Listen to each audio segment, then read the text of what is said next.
किसान भाइयों नमस्कार। स्वागत है आपका हमारे YouTube चैनल स्मार्ट एग्रीकल्चर में। इस समय पर कई क्षेत्रों में सोयाबीन की बुआई हो चुकी है और जिन क्षेत्रों में अभी तक बुआई नहीं हुई उन क्षेत्रों में भी कुछ दिनों के पश्चात सोयाबीन की बुआई शुरू हो जाएगी। किसान भाइयों, अगर आप सोयाबीन का अधिक उत्पादन प्राप्त करना चाहते हैं तो फिर आपको सोयाबीन के पौधे की शुरुआत से लेकर अंत तक सही तरीके से देखरेख करना पड़ेगी, क्योंकि सोयाबीन के पौधे को कई प्रकार के पोषक तत्वों की आवश्यकता होती है। इसके अलावा सोयाबीन में कई प्रकार के रस चूसक कीट और इल्लियों का अटैक होता है। फफूंद के कारण भी कई प्रकार के रोग लगते हैं। तो कहने का मतलब यह है कि आपको पौधे की देखभाल करने की सख्त आवश्यकता होती है। तो इस वीडियो में हम आगे विस्तार से बात करेंगे कि आपको सोयाबीन उगने के तुरंत बाद कौन कौन से काम करना चाहिए। मतलब कि आपने सोयाबीन की बुआई कर दी है और बुआई करने के 5 से 7 दिनों के बाद सोयाबीन उगना स्टार्ट हो जाता है, तो फिर आपको बुआई के 5 से 7 दिनों के बाद कौन कौन से काम करना चाहिए जिससे सोयाबीन के पौधे की ग्रोथ अच्छी हो।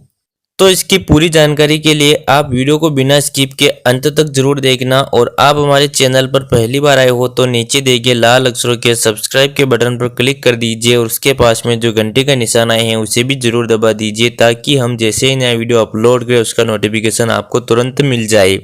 किसान भाइयों, चलिए अब बात करते हैं कि सोयाबीन उगने के बाद हमें कौन कौन से काम करना चाहिए। तो अगर आपने सोयाबीन की बुआई कर दी है और आपके खेत में सोयाबीन उगना स्टार्ट हो चुका है, लेकिन अगर आपके क्षेत्र में इस समय पर बारिश नहीं आ रही है तो आप तुरंत सोयाबीन की सिंचाई करें। सिंचाई के लिए आप मिनी स्प्रिंकलर का प्रयोग भी कर सकते हो और बड़े वाले स्प्रिंकलर का प्रयोग भी कर सकते हो, लेकिन आप सोयाबीन की सिंचाई जरूर करें, क्योंकि किसान भाइयों सोयाबीन को उगते समय ही अगर ज़्यादा स्ट्रेस मिल जाता है, मतलब कि पौधा स्ट्रेस में चला जाता है, तो फिर उस सोयाबीन की ग्रोथ कम हो पाती है। इसलिए आप सोयाबीन को बेहतर तरीके से उगाने के लिए आप सोयाबीन की सिंचाई जरूर करें। लेकिन अगर आपके खेत में पर्याप्त नमी मौजूद है और बारिश आ रही है तो फिर आप सिंचाई ना करें।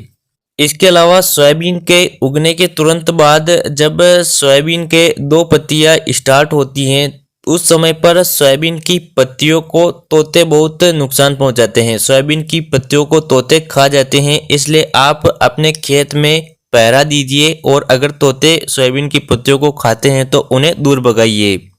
इसके अलावा जब सोयाबीन का पौधा 3 से 4 पत्तियों का होता है तब कई बार बारिश नहीं होने के कारण छोटी छोटी इल्लियों का अटैक हो जाता है। जो इल्लियां